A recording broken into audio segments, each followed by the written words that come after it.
Okay, we have, it looks like it's 4:02, we have a quorum, and so we will call the meeting to order. This is the first of 4 meetings we will have of the Finance Committee to discuss the budget for FY 2020. The first is today, the second one will be Thursday, and we have 2 additional meetings on Tuesday and Wednesday of next week. They'll all be posted if you want to look for the times, and it will be held here, as it usually is. Just a little bit of background on how we go about the budget process, just mostly for people who are not present, but who might be watching later. As in past years, we've reviewed all of the budgets been submitted by all of the town departments and all the regional entities that need to be funded through town revenue. What we have done is, in those instances where the budget is level funded, or there are no significant questions, or if there is a significant change but is well explained in the narrative, and we feel that we don't have any additional questions, we don't require people to come in to make a presentation before the committee. On the other hand, if there are questions, if members of the committee have questions about the budget, or the narrative isn't clear, or there's significant change that we want to get a better grasp of, then we generally will ask them to come in just for a meeting. In terms of what I'd ask is, when people first address the committee for any purpose, if you just state your name, just for Shivani Patel, who's at the end, who is our new administrator, so she may not be familiar with all the names, and we just want to, just for the minutes, we get it. Right. Yeah.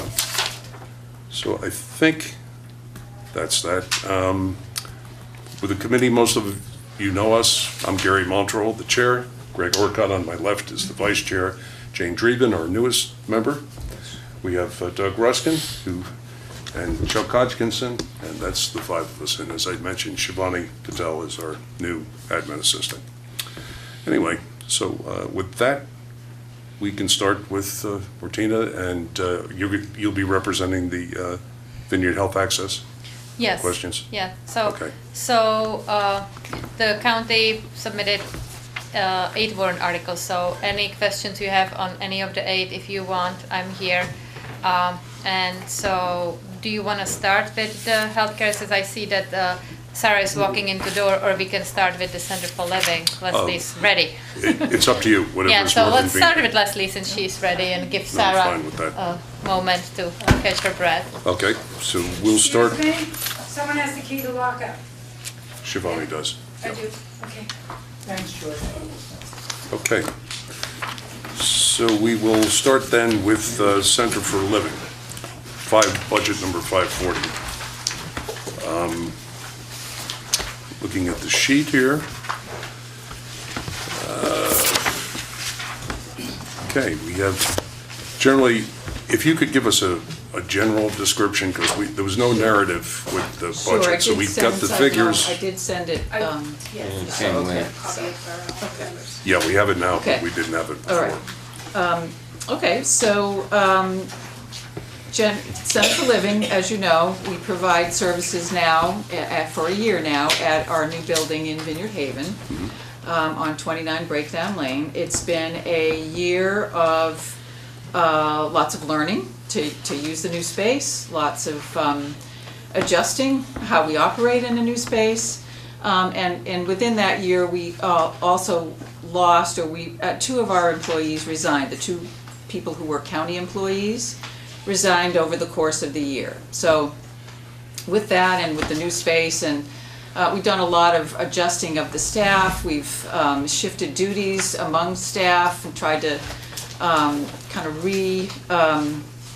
reconfigure the best way to use the staff that we have.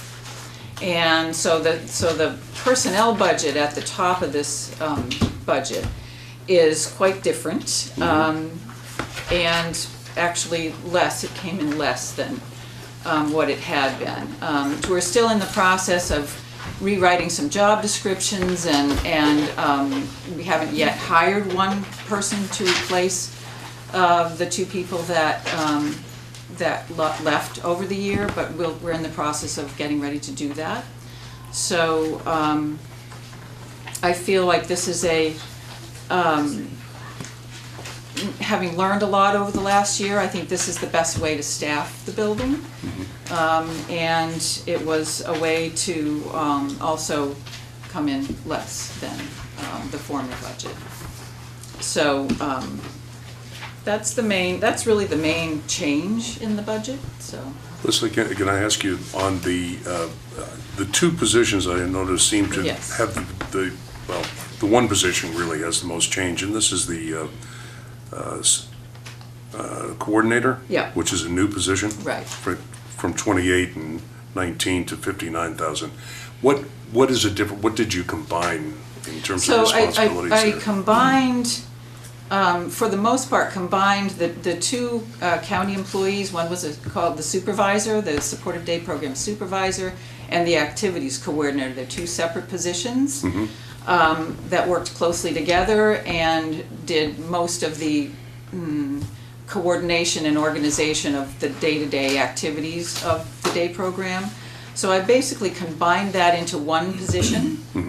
And taken some of the administrative duties that those two people had and shifted them to other folks that could do some of the administrative stuff. And so that person is now a 40-hour position. One of the former positions was 40, the other was 35. So I basically combined those two into one 40-hour position with some additional supports from other staff that we already have. And you did that with existing personnel? Yes. No one new has been hired? Right, so this coordinator is the one position we haven't filled yet. Okay. So, but, yeah, everybody else is, Chuck, did you have a question? Will you have fewer benefited positions with the consolidation, reorganization? well, no, not really. We have the same number of staff, basically. The two county employees were benefited positions. So with the loss of those and the addition of the new coordinator, and then one additional floor staff, a special assistant, not all of those are benefited positions. The ones that are full-time positions are. So we still have benefited positions. Do you have an increase or decrease in the number of benefited positions? I'd say we have an increase, actually, because we've got more people who are working more hours. More than 20 hours a week? Right. It's one of those, just one more question. One of the SDB special assistant positions new, that went from 21,000 to 32,000. Does that reflect the shifting of responsibilities for? Okay, so the other thing that you have to be careful to look at in this budget is when you look, the FY19 and the FY20 budgets are not right next to each other. You've got the amended budget in between the two. Okay. Which is misleading, because that's really we're in the middle of that budget, and we've had to shift a lot of that. When we had when the supervisor and the activities coordinator left, we've shifted some of the funding that was in those positions down to the Center for Living, some of that we had to increase. So that the budget there for the amended budget is not really the one you need to look at to compare the two. So that 21,000 reflects that new special assistant was only hired in November, so it's only a position that goes from November till the end of the fiscal year. And then Okay. the 32 is the Will be for full the full year. funding for that Okay. position, yeah. And the other thing, to go back to the benefits piece, what we don't have in the Center for Living benefits piece is the funded retirement program that the county employees had, so we don't have that for any of the, Really? yeah, so that doesn't come into play here with the Center for Living employees. We do have health insurance, and when you look at the health insurance line, I've had the same amount of money in there for the last 3 years. It's basically been kind of a placeholder. We're just now getting to the point where we can, I've been dealing with my Paychecks company, and then through the doing state health insurance through the Health Connector with them. And so what I'm finding is that the cost of health insurance for the number of employees that are going to be interested in health insurance is far less than 60,000. That I'll have to adjust at some point when I have a better picture. And so we're just in the process of getting the folks who are interested enrolled in health insurance. Overall, what are you finding in terms of numbers this year over last year? Do you Numbers have of- numbers of people who Of are actually clients? clients? Yeah. So last year, we had 35 families, 35 clients, and their caregivers that we supported. Fiscal 18 last year? FY 18, yes. We've had, so I look at that as an increase. It has been an increase. We had folks who, we've increased our daily, over time, our daily participation, depends on the day. But we've also, and are just in the process of figuring out, again, when we are fully staffed, increasing our service on Thursdays, which hasn't been implemented yet. I plan on implementing that as soon as I can get my staff all the positions filled, so. What would your capacity be, your total capacity, if? Our total capacity per day Yeah, for. is about 25, Okay, yeah.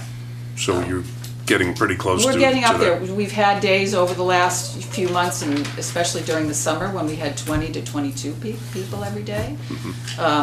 This, in the winter, it kind of fluctuates, you know, and some people left after the summer, but do plan on coming back. And, you know, we go through ups and downs. We're in a period right now where we're actually getting quite a lot of referrals. We're, you know, and those just have to be processed, and we have to, it takes some time. People express interest, and then they have to sort of, you know, experience the program, come and visit. It takes a little time to coax people in sometimes, but, you know, so I do, I know there's more people out there too. You had a question? So 2018 was 35 clients. What do you have currently? Right now we have about 30 clients. So we lost some of the summer folks, yeah. And some of those have. When you say you had 35 in 2018, it's a moving target, right? It is. It's always different. It is, right. Do you have figures on the total number of, I don't know, I'm not sure how to measure it, frankly. Well, I But try. the number of client hours Right, well, served yeah, or so, something like that? right, so I did try to measure that, and I do keep, so we have either a 6-hour or a 4-hour day. Okay. And so I do track that, and I really just, this year, started to pay more attention to that, because I think that's one of the only ways to really track it.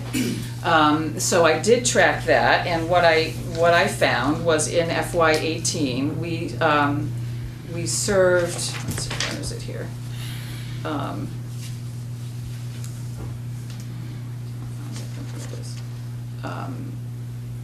About 24,000 hours. Okay. And if you cost that out, I mean, the average cost of private in-home care is between $25 and $35 an hour. Our fee, our full-day fee is $50 an hour. We did raise that last year, beginning July 1st. And our half-day is $35. So when you consider that we provide that much care, that many hours of care, it's significant for folks. Most folks can't afford that, you know, Right. that level of cost. And year-to-date, fiscal year-to-date, what do you have a sense of the number of hours so far? I didn't go through and look at that. Okay. I could, you know, I certainly could. Because one of the things we look at is cost effectiveness, for lack of a better word. And Yeah. it's sounds a little coarse for human services, but, Yeah, it's hard to put it in numbers on it like that, but Right. I understand, I get that, yeah. so I just want to say that I got thoroughly confused until you explained the amended Right. budget, because I Right. totally ignored the column before. Right, So right. it would have been helpful to have the narrative with the budget to say that. Well, sure, What was sure. the amendment, though? What? Well, we're in the middle, go, you want to explain Yeah. it in the middle of the fiscal So year? if you look at the top, the county personnel, because the employees left, that is the cost of the county personnel to the date that they left. And then Leslie had to adjust for now people being hired as Center for Living employees. So some of the lines of the Center for Living personnel has increased, or they are new. They are hiring part into the year. So some of the funding that was saved by no longer having provide county employees has shifted onto the Center for Living personnel expense. At to what point provide in that. time did they leave? At different times. The first one left, the activities coordinator left, I think it was around May Last year. and the supervisor, not until almost October, or it was October, but over the course of those months, used a lot of vacation time, sick Sure. time, so wasn't really on board, so, Alright. yeah. So that amended budget really is only due to the staffing change, not any other? There is Substantially. another substantial change in the Yeah. food supply line, The food like rate. middle of the operating expense, Which supply? from 6,000 What to number? 18,000. 6 to 18,000 Right. office supplies. It's materials. 5405350. And you may or may not recall, but we were formerly in 2 senior centers. We operated out of Edgartown and Tisbury. Right, sure. And were able to access the Elder Services Nutrition Program, because those are dining sites, the senior centers. And so with the move out of those buildings, and both Martina and I fought pretty hard to try and get them to agree to continue to serve us, but they would not. So we are, and I think we've done a really great job. We're putting together our own meal program. So we are providing meals. We've gotten a lot of donations. Restaurants have donated whole meals to us for 25 people. So we're putting together a way to do it. We're kind of in the middle of it and still working out the best way and the best way to cut costs. I coordinate the food pantry programs that the senior centers are involved in, so I'm able to get food through the Greater Boston Food Bank for us to provide some of our meals. So that's a way to cut costs. I learned today about another another group is also getting food from the Greater Boston Food Bank, mostly produce. So I can now get more produce, fresh fruits and vegetables through them. So it's kind of a work in progress. Yeah, we're working on it, so. Martina, I guess I have a couple questions for you, if I could. I noticed under other expenses, pass-through expenses. Now, retiree life and health insurances was not something that was in the budget in previous years. It is this year. What? That's the one of the county employees who was eligible for retirement. So now the share of the retirement portion that's allocated to the county, because that's where she retired, is now being shifted through the Center for Living budget to be collected from the towns. Okay. So this is a one-time expense, though? It's not, it's gonna show up every Every year year. now, yeah. Okay. And the other question I had is return to the town. Now, looking at the figures we've got for 17, roughly 37,000 was returned to the town. And then in 18, 58,000 was returned. Do you have a projection for how much is going to be returned this year? There should be savings because of the, the county employee and the benefit package, and she was on the top step. They are restructuring, hiring at a lesser amount. There should be some. I must say that actually the fiscal year 18, it's not 50, I don't know what you said, 58. 58,000. But it's gonna be about only 19, I have 9332, because they did not necessarily meet the projections for revenues. So even though the revenues for fiscal year 18 were somewhere around 100,000, they did not meet the revenue projections. The whole budget for last couple of years was based on being open 5 days a week, and so the expenses and the revenues were targeted at 5 days, but that did not happen, so lesser revenues. Now the expenses fluctuated. I think there was a couple unexpected, expenses they had with moving into the building, so. But I mean, ideally, and that's why partially we had done the amended budget, so we can better see what's gonna happen with the expenses in this year now when the benefit packages for county employees don't have to be paid out, and how much will Leslie need in personnel to substitute for these, and, you know, so. Okay. I mean, you can see total expenses 644, town funding 5, total income 120, and town funding 594 is for fiscal year 19, right? So hopefully there is gonna be, there should be savings. Mm-hmm. Yeah. Okay. Gary, Bruce, can I just follow up? please. I'm not hearing very well, as I mentioned. Mhm. Has the 58,000 or a similar number been returned to the town? Not It's- yet, no. It's listed, That's it's only very listed clear. here, correct. That's what I thought. Yep. And if I heard you correctly, you said it's not gonna be 58, it's No, gonna be not. considerably less. Yes. Because revenue. I have it at 19,332.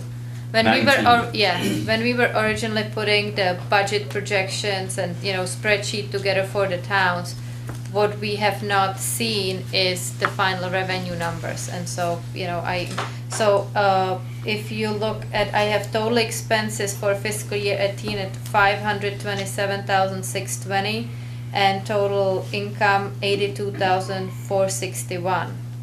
So, since the town funding was 464,000, I have about 19,000 left over. Okay. Did you have a question? I have one Right. question. When we acquired this building, it's a two-story building, correct? We talked about the potential of doing something with the second floor to create income to rent it.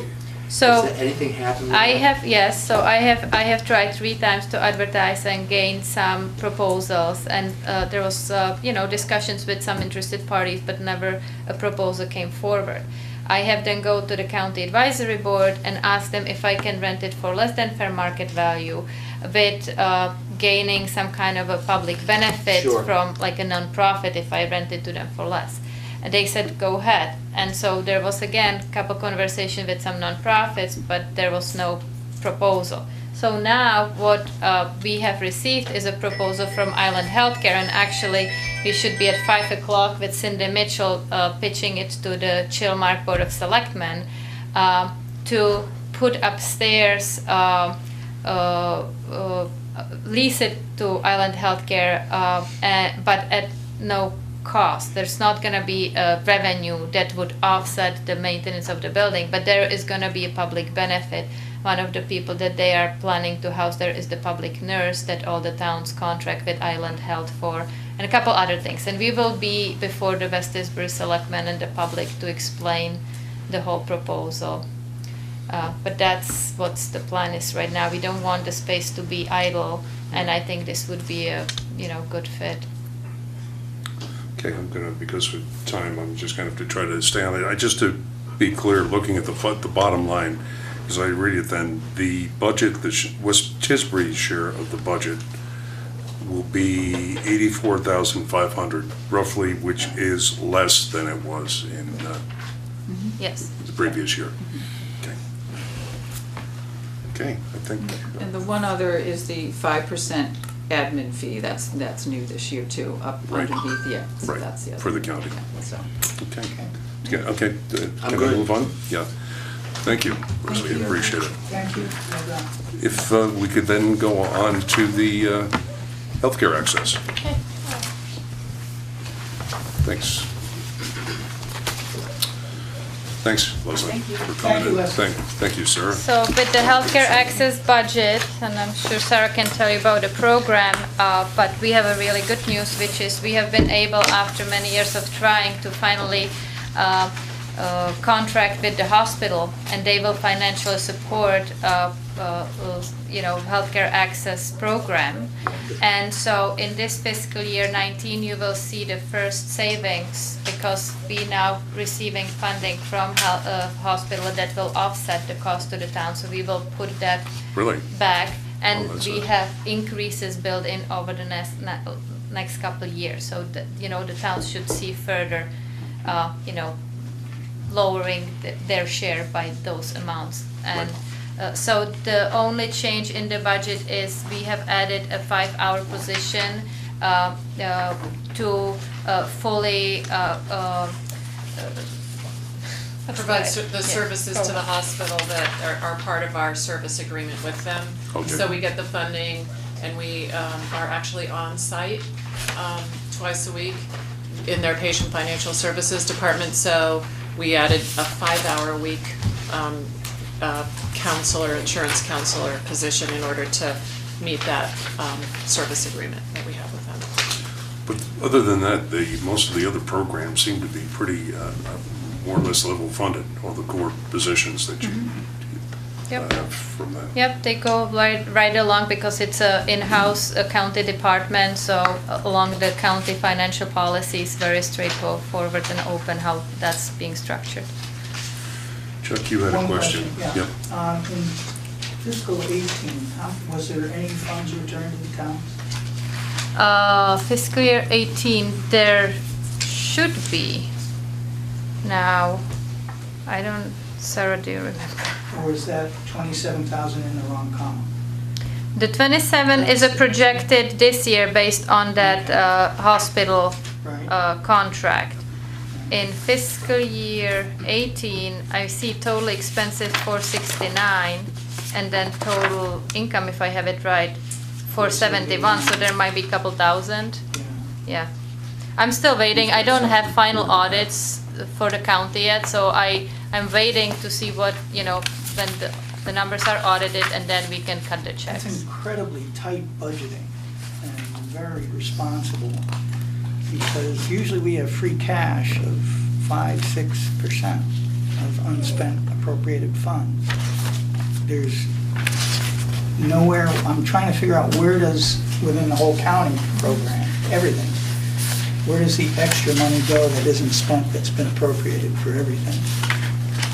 Is there a county total bottom line? So these regional programs, each has a separate fund. Right. And that's why on each budget, I will show you Yeah. the returns and you will get the money back. Okay. So if we talking about general county budget, if we have extra revenues, or we don't spend to the appropriation, it goes back to the unreserved fund, and then the county advisory board looks at it, and you have received over the years 150 back, It was almost, 500,000. several years, Good, yeah. thank you. Yep, most of the programs are fairly well explained by the narrative, and I Yeah. thank you for that. Everything, from CORD and HAMV, First Stop. I had one question about the substance use disorder program, and that, unfortunately, I only got part of that. I didn't get the full budget. It doesn't make any difference, because This thing- I can actually see that it's, the Yeah, number is 40. So the only thing that we have submitted is this one pager. Right. This is another county in-house, managed program. The other three that you have mentioned go through community services, so those narratives and explanations have been prepared by Julie and her staff and Patty Moore, so thank them. But this substance use disorder prevention is again money that we have received in this year. We have lowered it by 20,000 going into fiscal year 20. But that's a seed money for programs as a way of addressing the issues on this island that are being more critical than ever before. I mean, Christine Todd, I'm sure, would love to be here and explain to you that we were starting to get statistics about overdoses, and going from, now I'm gonna mess up the numbers, but there was 3, there was 5, we have 3 this year alone. Last year it was, I believe, 9 over the course of the year. The year before was 3. So we go So 3 in the calendar year. in calendar year, 2019. yes. Yeah, so 3 in the calendar year to 9 in the calendar year. Now we have 3 just in the month of January. And so this money, we are part of the Substance Use Coalition, and this is a body that meets every month. It's hosted by Community Services, and at the table there is people who have anything to do with this area. So we have the counselors and the administration of the community services. We have schools, we have police, we have recovery coaches, we have boards of health agents, and we all sit together and we say, what is needed, how can we help? And so in this year, we're helping the school to buy the curriculum that the MedStar group that came and did the assessment of the health and wellness at our school system has recommended. And the school didn't have it budgeted in this year. They partially received a grant from Attorney General's, and the county is through this funding supplementing to purchase the curriculum so that the teachers can get trained, and by September it can be implemented K through 12. The other thing we're doing is recovery coach training, supplementing Narcan, because as last year or a couple of years ago, there was one Narcan needed to recover a person. Now with the carfentanil, 5 doses are needed. So all these things that come up quickly and then there's no funding, we are able to help and put it where it's needed. One technical question I have. Why isn't that program run through community services as well? It seemed to have worked well for all the others. Is there a reason why that can't be under that umbrella? There is no personnel. It's really just me reimbursing and, school for the curriculum, police department for some Narcan, recovery coach training for whatever organization. Like last year it was community services that run the recovery coach program. This year it's going to be Island Healthcare. So I'm just kind of administering it. But if community services could do it, but then I would have to have another service contract and figure out how to get it done, because I'm sure that they would probably attach a person to get it done. I mean, in county, it's me. I just wonder whether it wouldn't be worth a dialogue with Julie Yeah. Fay to find out, Yeah. does it work? I mean, maybe they do have surplus personnel that can help handle some of that. But if I heard correctly, you're basically just paying some bills. Yeah. There's no personal cost included in this. That's good. Yeah. How is that different than the Martha's Vineyard Youth Task Force? Well, I think the youth task force, they used to be under the county umbrella. We have, as a county, received 2 grants, one federal and one state. The federal was about $120,000, the state was $100,000. The federal grant phased out last year. The state grant was renewed for 2 more years. It runs through the county, but in the meantime, they created their own 501c3. So with the renewal of the state grant, what happened, I have actually contracted out to them that service. Okay. And so they're supposed to be doing whatever the state grant is stipulating them to do, which is, in general terms, prevention of substance use in youth through social norms, advertising, and My understanding, So- they're targeted to grades 7 through 12, is that correct, at the schools? I believe so. Okay, Yeah. because they're seeking funds through the All Island School Committee as a 501c3 to supplement your grant. And this is a new development that we don't know much about. How would you suggest we go to learn who do we call to So, learn about I that? mean, to be honest with it, about this, I have learned it when I heard it at the Edgartown Finance Committee, and I was surprised because even though I am listed as a coalition member of the Youth Task Force, I have never been told that that's the course of action that the Youth Task Force is taking.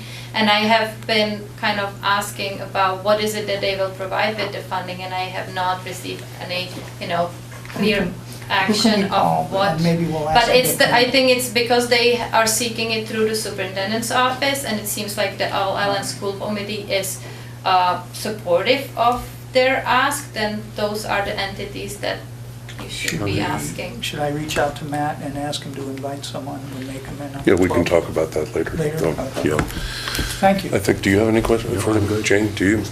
Good. Well, okay, thank you. Sarah, I appreciate it. Martina, Thank you, Sarah. thank you for coming in. Sorry we made you talk so much. Yeah, It works for me. Thanks.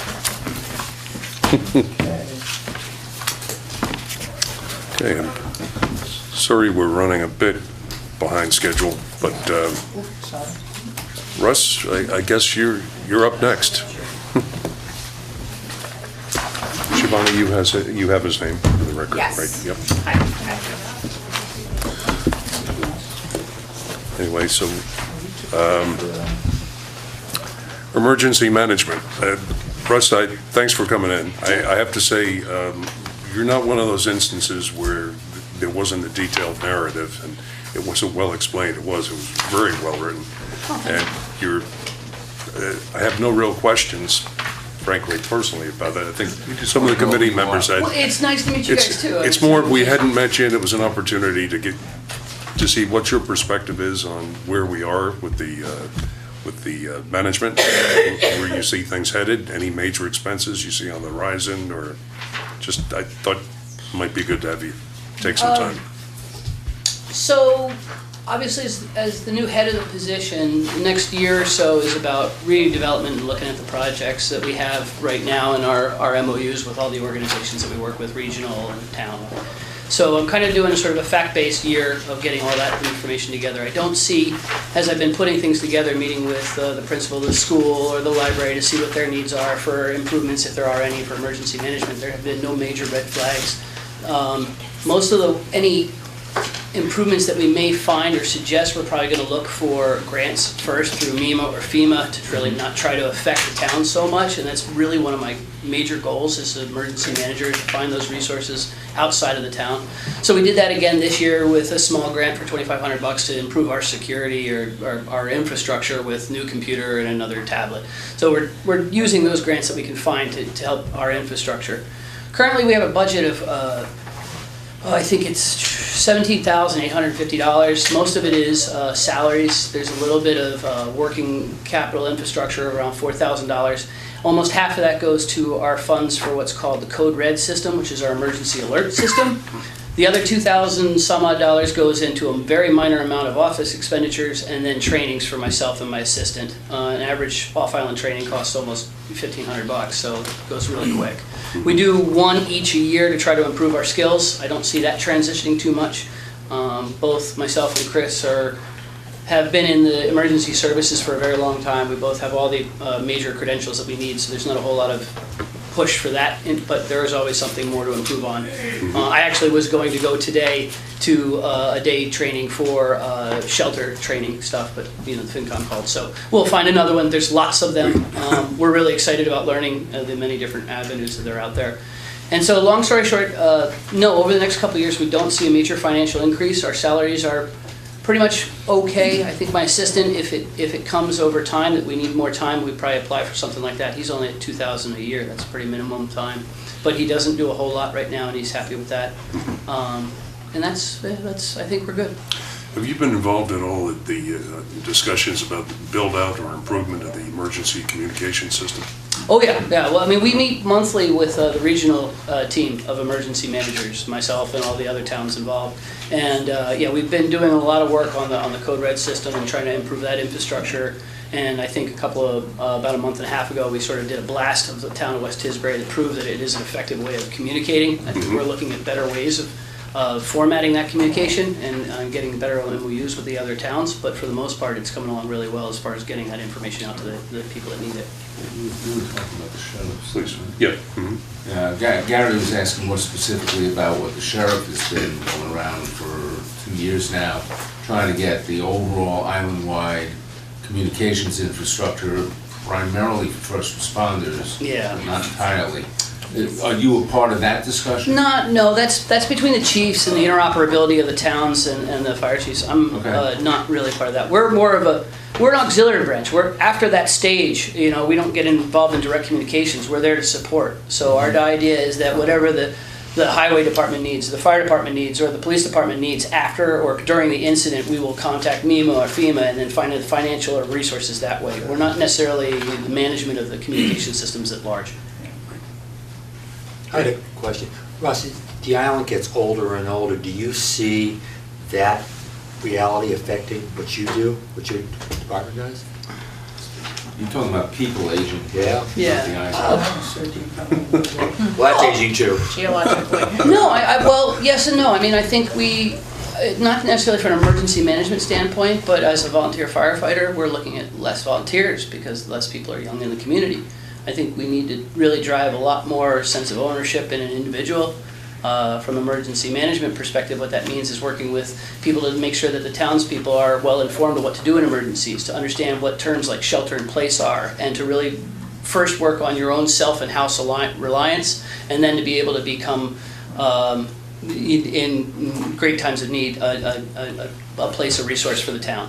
So what I'm trying to do is really come up with, first look at the infrastructure of the island, or the West Tisbury town items, and then from there I'm going to really work on outreach over the next couple of years to get the townspeople to understand that it's not about what we can do, it's really that Kennedy's thing. It's about what you can do and then how we can help you. So we really got to work that relationship out, and I think a lot of people think of emergency management more as a big crutch than it really can be. But again, with great communication and with cohabitation, we can work a lot better together than we do. Thank you. Chuck, and then I just have, I have no problem with your budget at all, and I really look forward to working with you. You have some fresh ideas. Chilmark increased its emergency management budget to $9,400 this year. It was traditionally about $1,500. I know that West Tisbury was sort of the emergency management hub of the Up Island towns. And we were doing a lot of the regional coordination for some other towns. Is there a way you could look at our budget versus the other 5 towns and see if they're equitable in terms of, I don't know, however you want to do it, per capita, per household? Well, see, we all share a portion of the code red systems, and that's broken out by population, so that's kind of already done. Okay. The regional, the roadmap of that kind of gist is really how we work island-wide in a regional system, so for shelters and stuff like that, as well as our organization, the Regional Emergency Managers. Currently, the Up Island core, Gary Robinson and Quinna and Tim in Chilmark are both really leading the group because they're currently the most experienced emergency managers we have. Okay. So I would say that each town is really putting forth their best effort. Good, okay. That's It's great. good. Jane, do you have anything? One quick clarification. You started by saying your budget was how much? I'm never very great with numbers, but it's I'm sorry. Okay. Yeah, no. Okay. I've only burned through a certain amount, but no, you're right. Okay. Yeah, no, it's put in here, yes. 26? I'm sorry, Yeah, yeah, it's it's about 26,000, 26. which we have about 17 left or something. Ah, okay. Sorry. Okay, great. It's all right. Well, again, thanks for coming in. It's more we want to know. Oh, Patty, you had a question. Well, given that the elder population over 65 is growing a lot faster than any of the state projections, I mean, really significantly, like a couple of thousand per town higher. How do you take account of that for new people coming in? For new people, for the residents coming in? Yes. Well, we're working with like the House and the other agencies to find out who are the target people who might need more systems from us. But again, we're here as an island, as a town-wide system, so it's like, it's about what the town needs, necessarily a certain demographic of the 65 and older. So again, we're gonna reach out to the, aging services here to get them better informed, but that's about as far as I can take that at this point. Does that make sense? Does that answer your question? Yes and no. But my point is really that I think there are a lot of elders who, when you take the approach of wanting them to be responsible, might want to be, but aren't necessarily able to be. So there are some particular approaches. But yeah, We can and talk that's, further. yeah, sure. Actually, sort of following up a little bit, is like, are there special evacuation plans for people that might be elderly or disabled built into the plan for the town? Some, real limited. We have public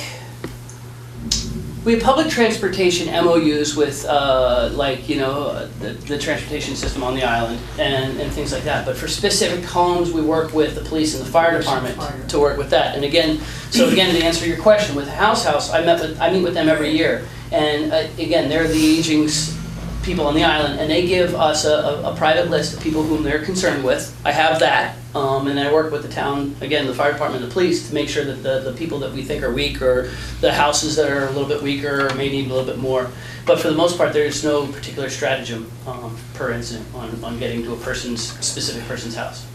So the boots on the ground are the police, fire, EMTs, you're the Are we doing the whole thing right? You're the, We're here to oversee the tower. process and offer, if, again, if the police then say, hey, we need more X, Right. then I'm gonna reach out. And again, we do all this stuff in advance, 48 hours in advance notice of hurricanes and other things, but it's really about that interoperability, and that's why we meet all the time. It's great. Russ, again, thank you for coming in. Thank you. Appreciate Thank you it. Good to meet you. when the statewide 911 system went down, ours did. No less. There's a lot of complexities in emergency management, aren't there? No, when the sheriff. Thank you very much. Thank you. Thank you. Thanks for Nice taking the job. time. I apologize for getting so far behind schedule on this, Oh, but sorry. Not that bad. we're, We're back on. okay, so we have three budgets from the Board of Selectmen. We wanted to talk about 122, 192, and 424, so we may as well do those Okay. in order, right? I mean, okay. Thanks for coming in, Dan. All right, move closer so I can hear. And there's a handout, which More? I don't think this went to you earlier. Wait, Bruce, we're getting this too. Gary, Is that what I'm handing out? Gary, do you want to do Chuck gave a list of questions about the town cars. So take one page each. And then Jen has a handout, which I think has to do with buildings. Good.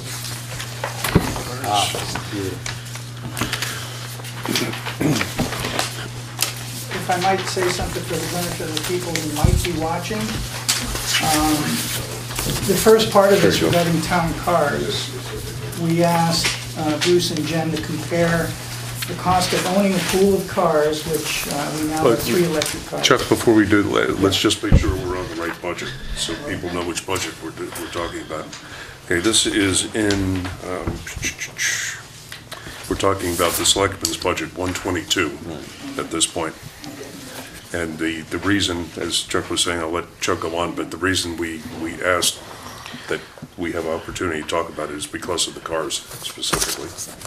Chuck, sorry. And that's okay, thank you. So we want to compare the cost of the town traditionally reimbursed employees for using their personal cars for town business. And this year's IRS reimbursement rate is 58 cents a mile. 2 years ago, we purchased or leased 3 electric cars, and those leases have expired, and we're Not talking yet, they will, close. in March And we're talking about of next year, just so you're keeping clear. them next year and buying another gas car, 4-wheel drive gas car. And so the question we have is, what's the cost of ownership versus reimbursing mileage? And that was the bulk of where your questions were getting to, and I think the answer to your questions are in 2F and 2G. Where's 2S? Right, on the handout. Lease cars at the current usage, I don't have that yet. Yes, you do. I just handed it out. You just got it. Just a bit, and a guesstimate, the per mile cost at current mileage for the lease vehicles is about $1.18 a mile. And as you just said, the mileage reimbursement rate for next fiscal year is 58 cents a mile. So it is about twice as expensive to use the lease cars than to pay the mileage reimbursement. Okay. And Thanks, just to be clear on the timeline, the leases run out in March of Next year. 2020. Right. However, that is right before the town meeting, so we need to deal with it now, Okay. even though we won't do anything for another 11 months. And we'll only keep 2 We're gonna keep 2, and get a. no, we're not keeping any, let's start with We're that. We're getting gonna 2 new turn them all ones. back. They all, we give What them was back, it? we Right, get 2 it's a new ones. lease, but, okay. Right. So we get 2 new lease vehicles, and then we will purchase an all-wheel drive SUV, small SUV that is not electric. I have one question on this. The reason we're getting the 4-wheel drive SUV is because these other cars really cannot handle these back roads, dirt roads in depends. inclement conditions, No, right? it- Isn't that yeah, what we I were mean, told? Yes, they are great most of the time, but there are times like when it gets really dicey out there, if we have snow, if it's super muddy, Right.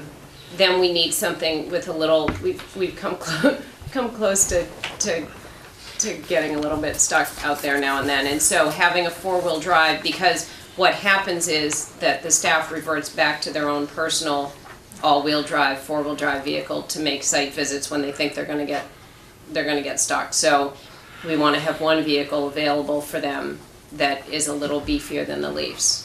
Will the two new leased vehicles be all-wheel drive or four-wheel drive? Or The two leased ones are gonna be exactly what we have, just newer ones. what are they? Leafs, Nissan Leafs, they're And are fully electric. they all-wheel drive or are they just, No, I think Probably they're front. I think Front they're wheel front-wheel drive? drive. And, you know, they're great almost all the time, and they've been a super addition to what we've got, but every now and then we need something a little better.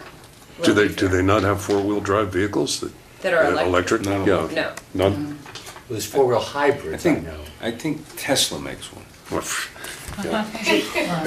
okay, There are Great. four-wheel hybrids. right. I will tell you that the vehicle that we're planning to purchase is also a Nissan. And I spoke at length with the dealer, and they do make a hybrid of what we're gonna buy. And he said, quite honestly, I don't recommend it. He said the gas vehicle is a better vehicle. I just can't recommend you buy this hybrid. So, we're not. What kind? A Nissan Rogue? Rogue, yep. Yeah. Okay. I just got this, so I'm trying Yeah, to take it in. In 2016, which was the last full year that we reimbursed employees for mileage, and we had 13,500 miles reimbursed. Correct. The mileage with the cars since we bought them, is that over 21 months of 21,000 miles? Or is that 12 months, 21,000 miles? I'm trying to see if our mileage has gone up since we own cars. No, but although I have to say, 2006, I tried to pull out of 2016 off-island travel reimbursement as much as I could, but it's not easy to. I think I guess FY16 was actually more miles than we're using now. in terms of miles per year, 12 miles per month, however you want to do it, because there's a different time frame Right. for both. Right, the most recent trend with the rental cars has been about 12,000 miles a year. They've been about 4,000 miles per car per year. Okay, good, that's what I want. So Okay, the mileage is slightly It's down, about but the I have a same. funny feeling About the FY16 had some off-island travel in it. right, Not a lot that year, but it makes it a little hard to, okay, that's what I want to know. Do you have a projected cost for fiscal 2020 with the two new leases, no grant, and getting the gas car? Well, there's an estimated cost for the For the whole thing? Yeah. Owning the cars, operating them, registering them, insuring them, maintaining them, just as we did for the other years. well, do you mean, insurance the still lease? stays the same. We insure the lease cars, they stay Right. the same, they're about $600 a year. So Um, I asked for. The only real expenses currently for the electric cars is to get it inspected. There's no fuel, No. and within the 3-year period, it doesn't look like we're gonna have any All right. maintenance. well, we've got a bunch of. Maybe I'm not clear. That's not covered by insurance. If I might, I'm trying to cut to the chase. Fiscal 20, we're gonna lease two new cars and get a gas car, four-wheel drive gas car. What's the projected cost of leasing the two new cars for fiscal 20 and getting a gas car, plus all the insurance and everything else, based on 12,000 miles, what's the cost per mile Okay. for fiscal 20, with two new Right, cars and no and grant? to get the timing right, there will not be a new car till approximately probably April or May of 2020. So Never mind. We can't figure. we're gonna try, it's about $11,000 total is what you wanna know. For the two new leases, for the three new cars. So, do you have a question? Yeah, so we're leasing two cars, are we buying the third one? Or We're we gonna lease- buy the third We're one, gonna own the third one, Because- so, There'll and be a- why are we not owning the other two? because the decision was made, the Board of Selectmen discussed it, and we actually talked about it at length, and with these being fully electric, and in 3 years even, these cars have, the technology's changed a bit, and maintenance on them, in order to get them maintained, we have to take them off to maintain them. What the Board of Selectmen decided to do instead was to release, because right around the time you hit perhaps 4 years or 5 years is when you start hitting maintenance costs that we can't project. They're a little bit unknown to us, and we have to take off island to maintain. And so the decision was made that for 3 years, the cars are in pretty darn good shape, and right around the time they start needing things that could get spendy, we'll just get new ones that, Spendy? yeah, so. So Bruce, you said about 4,000 miles per car per year? Is that That's what been we're the rate averaging at this for the point? first 21 months or so. What did we have, a 12,000 mile lease agreement Yeah. per year? Yeah. So we'll never even hit close to that. I think guess. we will, actually. We're gonna, I'm playing a game with them constantly, where the person that tends to put the most miles on them, every 6 months, I look and see which one has the least miles, and I swap them out again. So I keep trying to balance out the miles to keep, Yeah. otherwise the shared vehicle would go in with not even close to its lease amount. And There is a everything else would mileage go over. limit where we'll pay a So I penalty keep- if we're Right, trying that's to. right. That's what I'm getting I keep trying to swap it out. That's I great. think we probably Right. would pay a small penalty on them, but not a lot. Yeah, that's good that you're balancing it, though. I'm doing That my should best. keep Twice us the under. cost of reimbursing mileage to own cars. Yep, about. But it was never, it was never entered into with the thought it was gonna be a cost savings with actual cash dollars. We knew that, we Yeah. just want to know how much more it would be, so it's about that. Okay. Doug? So, I know this is very different with municipal finance, but my experience with car ownership is that, my car is 8 years old, my wife's car is 13, 14 years old, and it's still running, and maintenance is relatively minimal. We have Priuses, but is there any thought to purchasing a vehicle and owning it for 10 years, which is typically, if it's reasonably well cared for, and I understand when you've got multiple drivers and all that, it can be problematic, but that typically, The gas vehicle was purchased instead of leased for that very reason. Okay. Because the gas vehicle we intend to hold on to, and there will continue to be use for that vehicle, and so the gas vehicle was a clear decision made to purchase for that reason. The electric vehicles, there was less of a comfort level, so the Board of Selectmen chose to continue with leasing for now. Maybe at the end of the next 3 years, they'll change their mind, but for right now, they didn't. I expect the purchased vehicle is going to have a very long life, because it's only driving 5,000 or 6,000 miles a year. Yeah, it's Most of the maintained. vehicles the town has always purchased in the past have been police vehicles, which get a lot of. they get a lot of abuse. Idle a lot, and usually we've been getting 4 or 5 years out of them before they become less dependable. Well, This then, shouldn't last long. Then that's I why would we're think. buying it. so my last question is, did we look at anything other than Nissan? Yep, actually spent a lot of time looking at other than Nissan, Okay. and settled back where we are. Okay. Good. please. Did you tell everyone what the cost of the gas car is? Because that was the part I had a hard time with. That was, 22, I yeah, believe. it's a great deal. Yeah.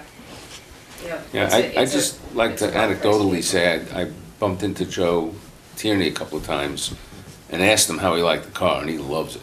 I Yeah, mean, no, they're great. he's really happy. They're great. We've come close to losing them in the mud a couple times, right? Well, with the That's- four-wheel drive, you should get it should be in even better condition because it'll be mostly on pretty good roads so that it's going to be driven, not on the Yeah, really I tough mean, ones. it's an all-wheel drive, not four-wheel drive, actually, just to be clear, the four-wheel drive, actually, I think the Rogue didn't come in a four-wheel drive, and Yep. the all-wheel drive got great reviews. I did a lot of reading, and it got It's a good super car. reviews. Jane, any questions? Okay, we're done with 122. 192, and you gave us a handout here, Jen? Yes, yeah. Which one is that? That's Bill. 192 buildings, town buildings. Is that this? Yeah, you hit, yeah. Starts with fire stations. Did you end up with extra copies of that What? when it went around? We all have Do you them. want one? Oh, yeah, thank you. I don't actually have your original question sheet, unfortunately, I managed do. to, so, I'm just interested in the money. I know. I don't remember the question. Last year, we had a $400,000 override. And there was a warrant article for $100,000 for town building maintenance. That was, if you want to look at it, 1/4 of the override. And the second article, $10,000 to design a culvert on Cove. None of the 10,000 has been spent through the first half of this year, and only We just haven't gotten the bill yet. Actually, the and only work's in done. 40,000 of the warrant article has been spent through the first half of the year. So, a couple things. One, the Tyus Cove Road, we haven't gotten a bill yet. I actually. Okay, so that I was mean, done, okay. Well, it's not done. It's a daily thing that I'm doing, actually. It's all I do. But it's, Project was- the work that money is for is well underway.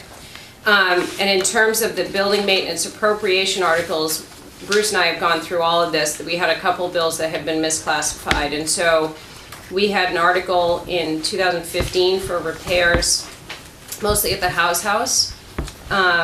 We have about 7,000 left in that, and I have a project specific, which is the chimney removal of this building, so we'll use it for that. In 2016, we had a maintenance article of $45,000, which was for a number of different things. There is $2,200 roughly left in that, and that will be used for more cemetery fence work. In 2016, we had a warrant article for $60,000 for repairs to the house roof. That has been zeroed out. In 2017, we had a $100,000 warrant article. That has been zeroed out. That is all gone. And in 2018, we had a $100,000 warrant article, and there's $52,000 left in that, and I expect to spend every single dime of that on the replacement generator for Station 1. And frankly, I'm not sure that's going to be enough. Did you encumber the funds for fiscal 19? What do you mean? Oh, it's a warrant article. It's a so warrant we can article, carry it over. yeah. And what about the 100,000 from fiscal 19? Only That was 40,000. that was in 2018, that's what I just said, there's $52,000 left in that article, and I expect to spend every single dime of that on the generator. Okay. You increased the maintenance line item from 50 to 75,000. I did. I am burning through that money. Absolutely burning. I have, this year, Plumbing. I have $13,000 in plumbing bills this year alone. I am burning through that money as I'm starting to pick up other buildings. I may beat you for a reserve fund transfer, actually. It's been a brutal year. Okay. And No. in addition, you're asking for another 50,000 warrant article. Yep. Yeah.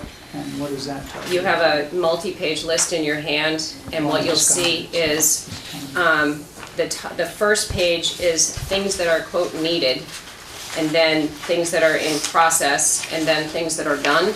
So with the Facilities Maintenance Committee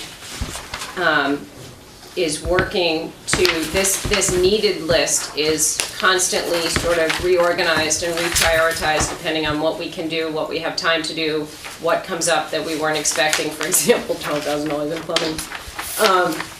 And so the $50,000 is going to continue to be used for this needed list, which is a long list of projects that is more than $50,000 of work. So we will just chip away at it and keep getting these things done. And many of these things were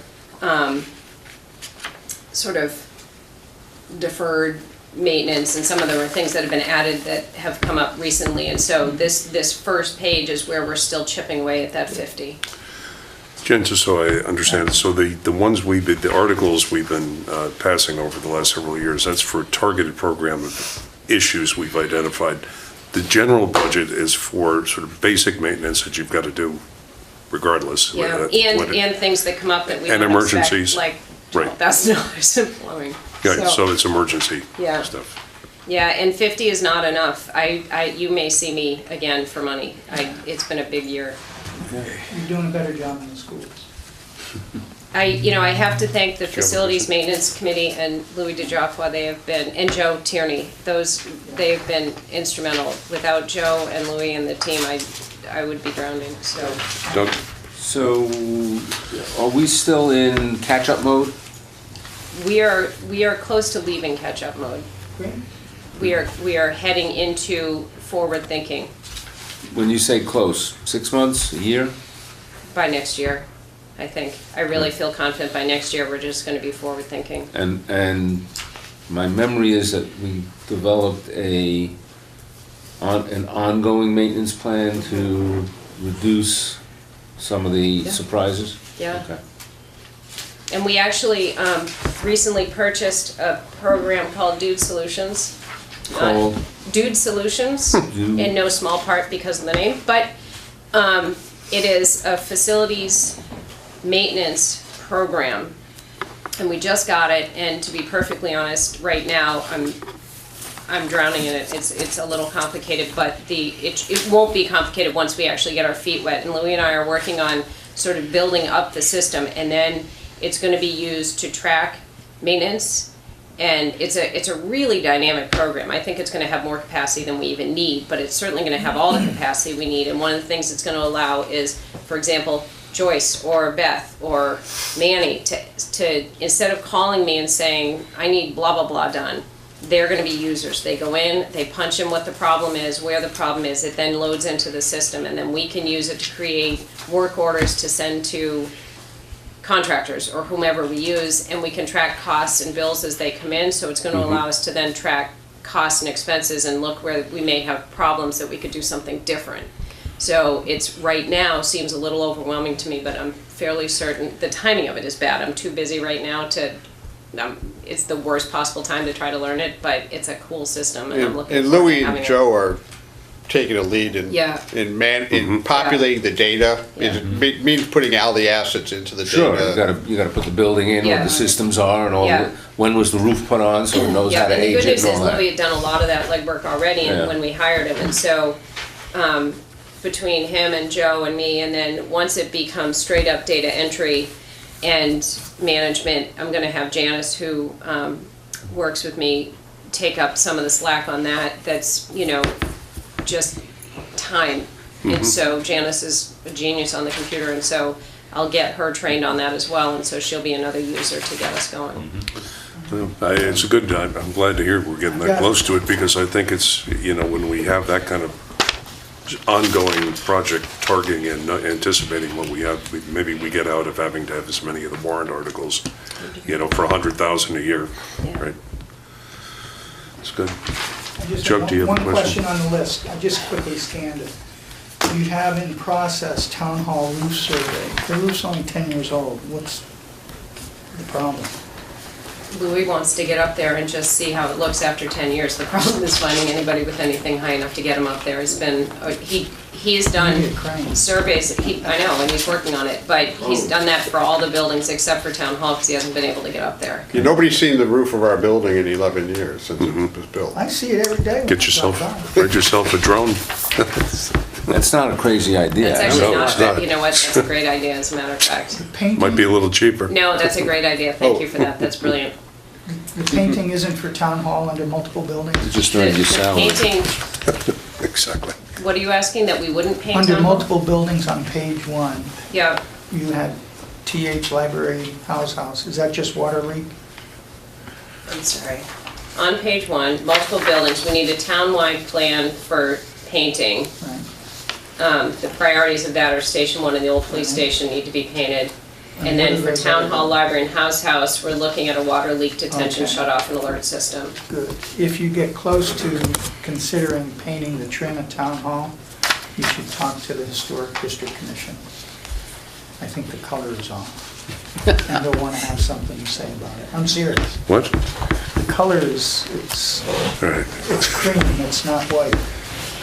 Okay. It's an oversight. I'm good. Greg, Jane, you have Thank any you, other Jane. questions? Doug, you all set? I had one and it just went away, so Okay. couldn't have been very important. Okay, so we're good with the town buildings? Yeah. Thanks. Oh, yes, Okay, we were almost good with town sorry. buildings. No, we got another budget, stick around. I know where Joe gets paid. I'm assuming as part of his building department salary, this is kind of fit in. How does Louis get paid?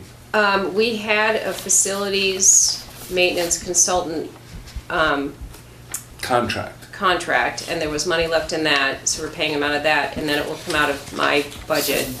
On a contractual basis. Out of- Okay. Yeah.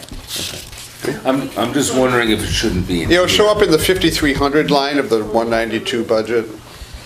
And I hope there's some money in it. Yes. Jen, can you give me full name for Louis? Did Joffla. Now ask for an email. So, Louis D. There's a $10,000 line item in there. Oh, is that him? Yeah, Okay. Okay,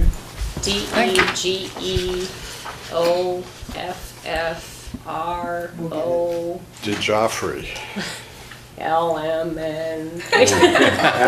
Sorry, Lou, you're not making fun. okay, so the next one was 424 Oh, streetlights. Doug had a question. Oh, You yeah. have, that's Doug's question. I have two questions, actually. Yes. So my understanding, because my wife called in a complaint on the She streetlight, did, yes, I remember that. is that we're under contract with an off-island company Siemens, yep, that takes months to show up not, sometimes?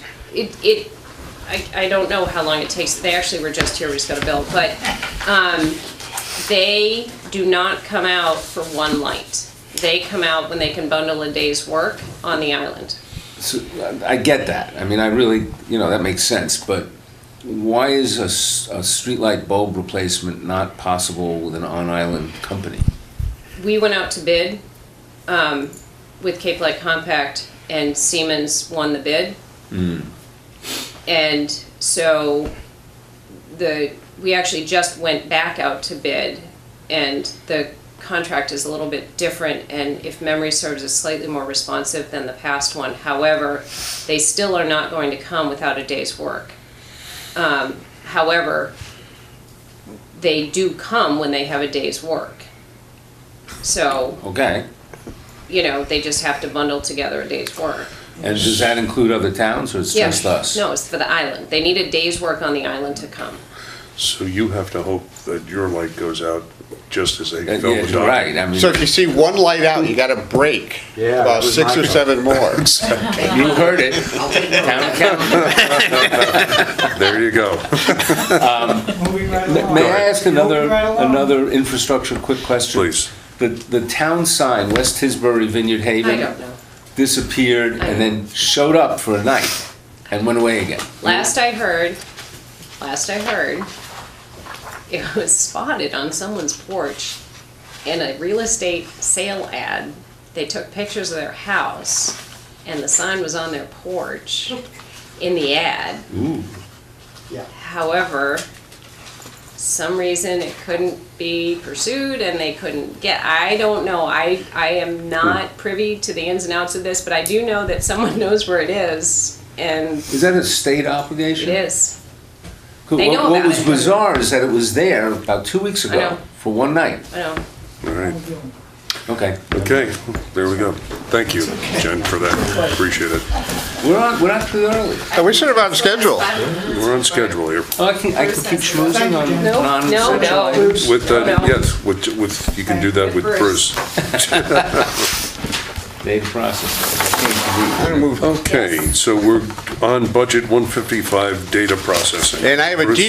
very detailed breakdown of everything. It would be so much easier if we got it a day or two ahead of time. I usually do. I really apologize. Well, I'm saying it because you're not the only one tonight. But I want to go over it, so it's. Please, because Here we go. Let me see that. Data processing. Maybe Siobhan is coming Goose everything. on. Call The greatest bulk of the budget are in license agreements for software The 80,000. Where I have my circle. in a contract with EduCount for most of our network services. And it's pretty easy to go through the list of 5240 is, Is that what this is? Oh, yeah, there- well, yeah, the, it's part of it, yeah, yeah. most of it. The $80,000 that are the big chunk in 5240. We have an annual contract with City Hall Systems that do our tax receiving software online. And all the payments are recorded in transactions there. Budget Sense Annual Support is our annual contract for our accounting software, which are used by the treasurer and the accountant. Who's that? Permitting software is a biggie. That's a big one. And it's in the data processing budget as opposed to any individual budget because the permitting software is used Building department, health department. Board, Okay. many things. We are, have an old program that we've been using for 15 years. It was sold to a different company several years ago and is no longer supported, no longer updated. And in fact, 2 weeks ago, there was a Windows 10 update. And somebody who had it on their computer went in, Stay and they away from could it. not access the program Sure, anymore. And fortunately, there was a workaround.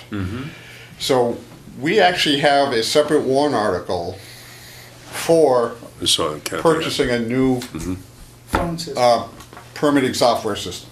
So it's the And- permitting software that's outdated. Right. So this is an estimate. It's pretty much so just what last year's was. And one other problem about our existing software is the licensing agreement is based on a percentage of the revenue you raise. So every Creeping time you guys socialism. want $40,000 more in fees, this budget goes up $3,000 Like an because they get investment. 7.5%. So, It's like an investment. so that's, Could you say that one more time, Bruce? That's ironic. That is ironic, isn't it? Percentage of your. so there is a The plan. software industry's not The stupid. building department and Kathy have been looking at products. We just need the building department to pull it, say, this is the one we want. I mean, we've got, And and there's gonna be a and to conversion implement it cost to go with that. and transition to it. So, Bruce, to be clear, every time you change it to raise a fee, Yeah. the cost of using it goes up. Yes. They get 7.5% of any fees raised by the town. This is like catch-22. It's a sort of an antiquated way of doing it. Well, maybe not. Depends on the software. There are many products now, it's a one-time fee, and we'd rather get into a one-time annual. The only thing that would worry me is the cost of conversion, getting the Yes. data moved over. That's what the warrant article is supposed to cover, and Okay. Chuck? Bruce, we have a $60,000 warrant article for a new phone system. that's not data That's- processing. Right. What building or buildings is that for? The town, Town hall? no, what the actual It's out of order. amount Yeah. that we've been projected, it's astonishing, is $100,000. But it would be for a new phone system that's integrated for every single building that we own. Because right now, we have this mishmash of systems that are failing. So it's a lot of money, but it would be every single building. Because we got a new system in town hall when we renovated it. Pardon me? We Yeah, got a well- new system in town hall when we renovated it. But this Yeah, is but to- at this to point, link it's so everybody together. outdated. Sorry, if we could just keep to data processing, I because that's a thought- I warrant saw article. telephone. Yeah. GIS software is an island-wide license through the March Admitted Commission, that's split 6 ways for the GIS software. Website maintenance, we used to pay for actual service on the website. Now, that under the new website, we'll have an annual maintenance contract for $2,500 a year, a fixed fee. I'm gonna skip ClearGov for a second. If you go down to the next one, Seamless Gov is 0. We just decided to discontinue that. It was a product for form generation and being able to have online forms, and we thought people were gonna put it into use, and it's been underutilized, definitely not $7,500 worth. And we decided not to continue it and look for other solutions that could be very inexpensive. Great. The ClearGov 8550 is for 2 components that are by a vendor that provides, on our website, there's a link now to past budget information, and if you've noticed it. And there's also a budgeting module I'm looking at. And for the first year, we bought it in October, mostly paid for through the grant I got from the state. So there was no cost for us to get it up and start looking at it, whether it's useful.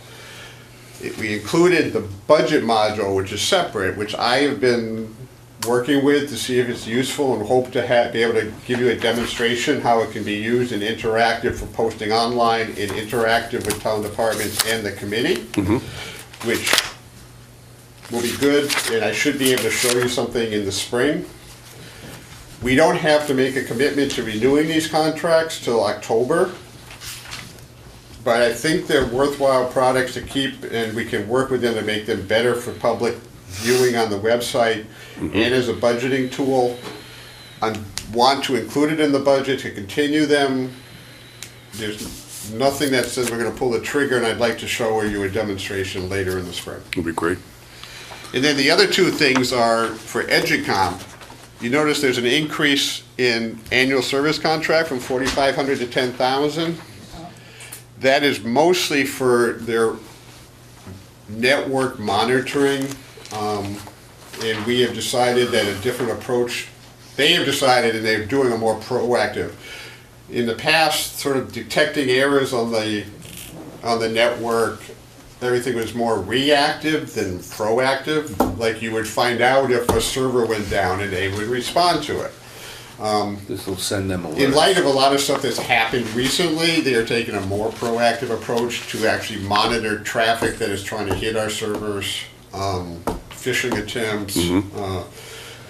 And they get alerted by the software if there's some potential problem. And they can proactively look at the IP addresses and things. How many times is an IP address trying to hit our network? Has that been implemented yet? They are doing that and monitoring now in a more proactive way. How long they've been doing that? Since the disaster we had in September. Which was covered by insurance, thank God, by the town administrator's good work to acquire that insurance. It came about $16,000 in insurance costs because of our hack in September. That was covered by the insurance. Do they report back to you, since this has been in place since October-ish? Do they report back to you on what they're seeing, or they're just monitoring and only talk to you? Periodically, Kathy and he have been our new lead contact, who's a young fella who is doing incredibly good job in responsive work. Communicate more about threats that he's seeing and stuff. You still basically are not reporting unless they see a concern. So it's not like they're reporting to us daily, you don't have a problem. No, I understand. Well, not daily, but And they I also, would be talking to them. and the other monthly. stuff the annual service contract calls for is more specific email server maintenance, and backups are done on the email server separately from the backups that they handle within the service contract. And it also, the service contract buys in, well, that wouldn't explain, what I'm about to say won't explain the increase, also covers a fixed lower rate for hourly service, on-call response time to problems. And that's the increase from 4,500 to 10,000. Is mostly the proactive maintenance. How many workstations do we, I'm No. sorry. Sorry. Chuck? How much of the 80,000 is EduCom? Of the 80, 33,000, those two line items right above, well, of the 80,000, $33,500, Is EduCom? yes. Do we bid that every so often? Yes, it's rebid 3 years, and there was a bid Great. recently renewed. Thank you. And they also do, it's not necessarily tied to the same contract, but they also, we get bids from them for some of the equipment too, but the most stuff is the service and response. How many workstations are they actively supporting Good question. townwide? I would guess about 14, 15 That's all? in town hall, yeah. No, but aren't they supporting the entire town? Not through this Infrastructure? budget. They have a separate budget contract for. The library? For the library. Right. And in public safety, work through an entirely separate vendor that handles most of the work on the island. Fire and police, EMS, that I understand. What about House? We actually support them too, In this budget? half and half. Sometimes for equipment, the house puts equipment in, we do some maintenance services. They have been very minimal to date. Okay. House doesn't have a network. Why is the Okay. library? That's all. So that's why. And why is the library separate? They have their own network. Don't have to. No, they don't have to. And even if they do, you still could bring them under the same. I'm just wondering if there wouldn't be some savings if EduCamp had a larger infrastructure to support. Right. Obviously, you can't answer it without asking them, I get that, but it might be something worth considering. Chuck, you have anything else? And the rest of $23,000 is for, based on history of maintenance, repairs, on-call, Some years it's up to 23,000. Last year was actually a lower year. Although I think we ended up spending more on equipment purchases that year as opposed to service out of the budget. Does equipment show up in this? Yeah, 5580. Oh, it's further down, okay, It's a sorry. regular routine to replace 2 or 3 workstations a year. It's a That's about it. 5-year rotation. And we centrally purchase all the toner cartridges for town hall through this budget. We try to have most of the printers be the same printer, so the same toner cartridges fit the printers. Right. Okay, Nice job. Okay? Thanks, Bruce. good analysis. That's great. As usual. I asked about the telephones because of Okay. Yeah, that's a good, 5344. But- I asked about telephones. is that our cost of telephone lines and internet? That is service? 5344 is 14, we pay $120 to Comcast for the internet connection. Fiber, That's about, and we, 120 a month. yeah. That's why it's 1440. Okay. And the only thing we have to, the .gov domain registration just had a big jump in price. It used to be $75 a year and it went up to $425. Whoa. You're federal government at work. To get a .gov, To get .gov. where West Tisbury, You know, -ma.gov. It's a- and that's through the federal government? Not GoDaddy or No. one of those guys? They want to make sure that if you go to a .gov, you are going To a to real a government. governmental entity with special stuff. It also helps that, if you Google searches and stuff, it gives a primacy for what shows up in searches. .gov stuff shows up. Joe here? Joe's not here, and he's got 20 minutes before he needs to be here, so could I propose that we begin to go down through the budgets that we have decided we did not need to have people appear for, but which we do need to vote on? We're gonna do as many as we can, yeah. Okay. Can you find my yellow? If you're going to be going over budgets, Yep. Kathy has budget revisions, Okay, which she told me to hand out. all right. You don't need all 11 copies. These are the budgets we decided not to have. Are we going over Yes, from this sheet? Bruce, is this sheet still good? That's been changed, but that has not, I have not updated it for presentation, but there's been a lot of changes coming in recently, and I should revise it for you for Thursday. Although I'm not sure what the schools are doing, it's Money, you need one? spending money. So we'll do that. Okay, this is 9/11. This is just this one, Bruce? Just this one? Just 9/11? There's a couple different budgets included in that, though. Oh, I see, yeah. Okay, but they're all in 900. Yeah, we probably won't get to that tonight, so. Should we face these off for everybody? Oh, thank you. Championship. Okay, And it includes the debt service schedule and the long-term capital plan that shows debt payments for the next few years. okay. I'll just do this in numerical order. We'll go through this, starting in the top, and we'll go through as many as we can. When Joe comes, we'll start the hearing with Joe. And then when we're done with that, we'll go through again as many as we can before we have to leave here. Okay, so the first one is 124, municipal hearing officer. Recommend we preliminarily approve. Second. Okay, I have a motion and a second. All those in favor, say aye. Aye. Aye. Okay, Shivani, if you record that, that's unanimous, 5-0. Okay, second one is 131, the Finance Committee. Recommend Don't we have to abstain from that? Yeah, honestly, someone has to approve it. Do I have a motion for preliminary recommendation to approve? So moved. Second? I second. Okay, it's moved and seconded. All those in favor?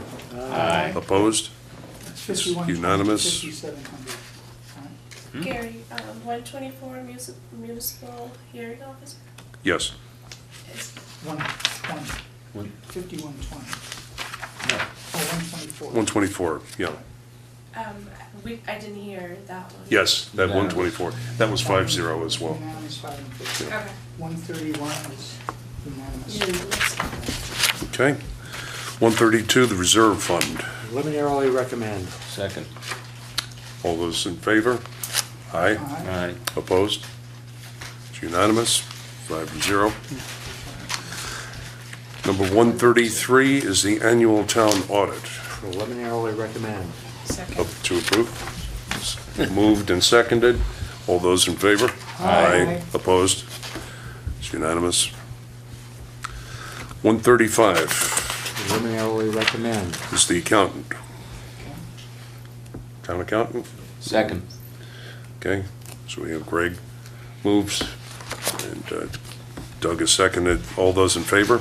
Aye. Aye. Opposed? Okay, approved. 141, Board of Assessors.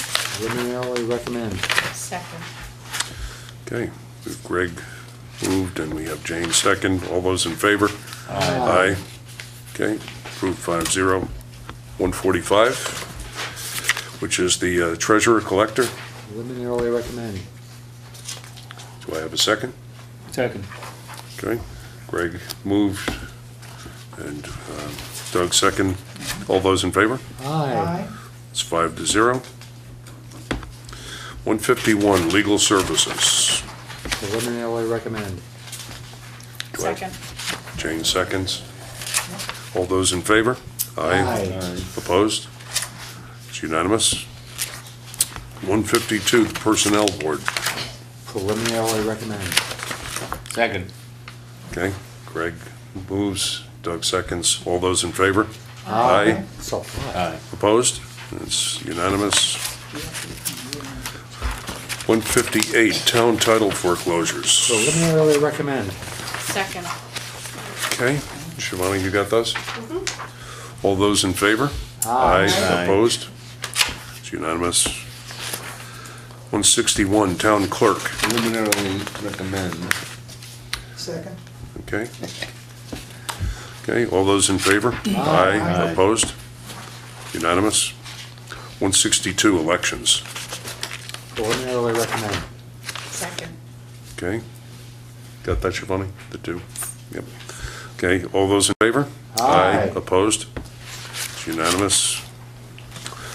163, Board of Registrars. Motion preliminarily recommend. Second. It's moved and seconded. All those in favor? Aye. Opposed? It's unanimous. 171, Conservation Commission. Preliminarily recommend. Second. Been moved and seconded. All those in favor?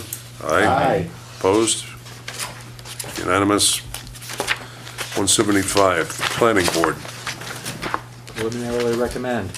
Second. It's moved and seconded. All those in favor? Aye. Opposed? It's unanimous. 176, Zoning Board of Appeals. Preliminarily recommend. Second. Moved and seconded. All in favor? Aye. Opposed? It's unanimous. 179, Affordable Housing. Preliminarily recommend. Second. It's moved and seconded. All those in favor? Aye. Opposed? It's unanimous. Aye. 193, the Town Property Insurance. Preliminarily recommend. Second. It's moved and seconded. All those in favor? Aye. Opposed? It's unanimous. 194, Town Electric. Preliminarily recommend. Second. It's moved and seconded. All those in favor? Aye. Opposed? It's unanimous. 195, Town Reports. Preliminarily recommend. Second. It's moved, seconded. All those in favor? Aye. Opposed? Unanimous. 196, the Town Clock. Preliminarily recommend. Second. Okay, it's moved and seconded. All those in favor? I don't know, Aye. I'm not sure. Aye. Discussion? It's We don't have time to it's discuss the unanimous, clock is 5-0. Number 210, the Police Department. Preliminarily recommend. Second. It's moved and seconded. All those in favor? Aye. Opposed? Okay. All right, 292, Animal Control Officer. Preliminarily recommend. Second. It's moved and seconded. All those in favor? Aye. Opposed? It's unanimous. 293, the Herring Warden. Preliminarily recommend. Second. It's moved and seconded. All those in favor? Aye. Opposed? It's unanimous. 294, the Tree Warden. Preliminarily recommend. Second. Moved and seconded. All those in favor? Aye. Opposed? Okay. It's unanimous. 297, the Insect Pest Control. Preliminarily recommend. Second. Moved and seconded. All those in favor? Aye. Opposed? It's unanimous, 5-0. 299, Martha's Vineyard Shellfish Group. Preliminarily recommend. Second. Second. Now, Doug, I had only one question. You had some questions. They I don't were think we got the answer. sufficiently answered Yeah, or no, not? we did not get the Oh. narrative because the narrative. You did get an There's a email, narrative, but there's nothing about money. but you did get an email, correct, from, what's her name? Emma? Emma had contacted, I think either Amanda or Emma had contacted Bruce. And I had sent them an email asking them also, but I had not She sent some received a information, and I response, saw and so did Doug. you got a response as well. I saw that in our FinCom Okay. folder. Do you think you got a response, Doug? I'll hold on that, okay? Yeah, let's hold. Yeah, let's hold. We'll just hold on this Yes. until we get the answer on that. Yeah, that was an answer and I never saw it. Okay, so if, Let's you hold review off. it, if we need to, we can Yeah. do it later. Okay, we'll move on then to 433, Town Landfill Local Drop-Off. Preliminarily recommend. Second. It's moved and seconded.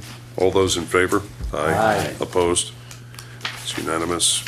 491, Cemeteries. Preliminarily recommend. Second. I'll get a second. Moved and second. All those in favor? Aye. Opposed? It's unanimous. 541, Up Island Council on Aging. Preliminarily recommend. Second. Second. It's moved and second. All those in favor? Aye. Opposed? Okay, it's unanimous. This, Joyce is very thankful that she didn't have to come in for that. So, I guess we'll hold off here. Joe, you're up whenever you're ready, and we'll.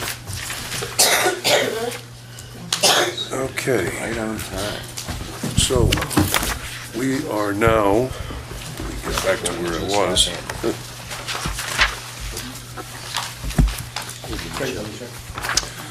Okay, so we are now looking at budget, what number is this now? 241. 241, budget 241, building and building inspector. Yep. Thanks, Joe.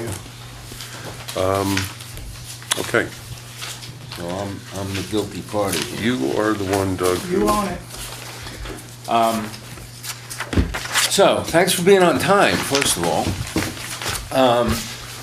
I'm going to harp on our favorite subject, which is not directly within your control, which is the revenue side.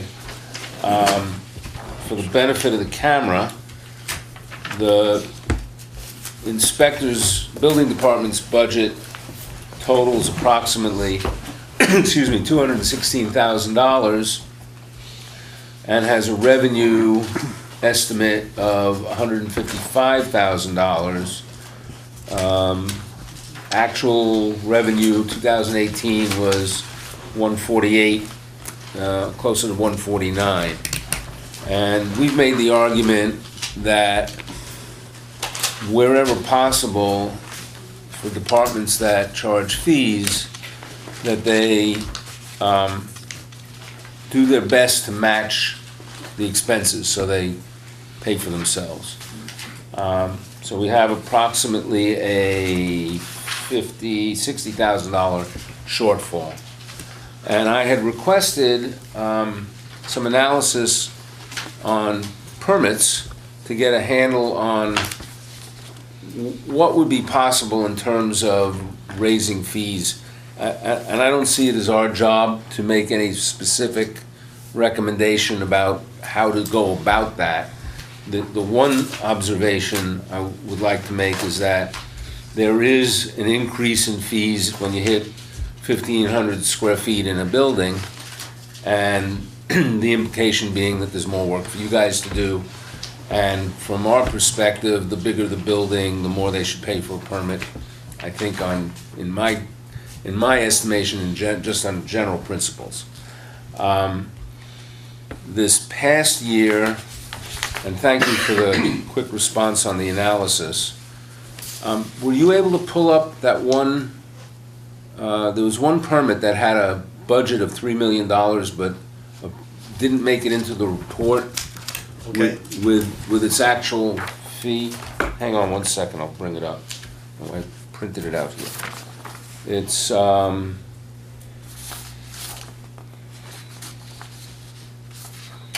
38 Forest Road. Yeah, that was initially got a foundation-only permit, and they just recently got the plans in at the end of the year, and the payment didn't come until, I think it's this week, So, okay, finally.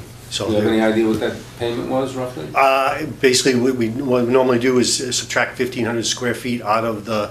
There's no square footage. Oh, there's no square footage on Yeah. it? Oh, that's because it hasn't been, it All right, wasn't so it's- determined at that time. Okay, so we can't figure that. That's all right. But basically, like, the first 1,500 square feet is $900. Right. And then it's 25 cents a square foot over that after we subtract the 1,500 square feet. And then, 50 cents. 50 cents, sorry. Okay. Yeah, it used to be 50 Okay. cents a square foot of finished area for residential. So, without getting into what kinds of crazy analysis, I mean, we've got 10 building permits last year. I mean, there are lots of other permits, and your total fees are a combination of remodels and electric only, there's all kinds of stuff. I'm focusing on buildings only because that seems to be where the bigger money is, on a per permit basis. And most of the permits, I think, out of the 10, only 3 were under 1,500 square feet. So, again, I don't want to tell the town how to go figure out this, but I'd like your personal opinion. Do you think it's unreasonable to request additional fees to cover your expense, to match up to your expenses? The building code allows to set fees commensurate with the Actual cost of the operation. The selectmen set the fees. Okay, yeah, I'm aware of that, and we have all 3 of them here. So, this is not the place to make all the arguments, that's more for the Board of Selectmen's meeting. I will say that I have personally made that argument at a Board of Selectmen's meeting and been rebuffed.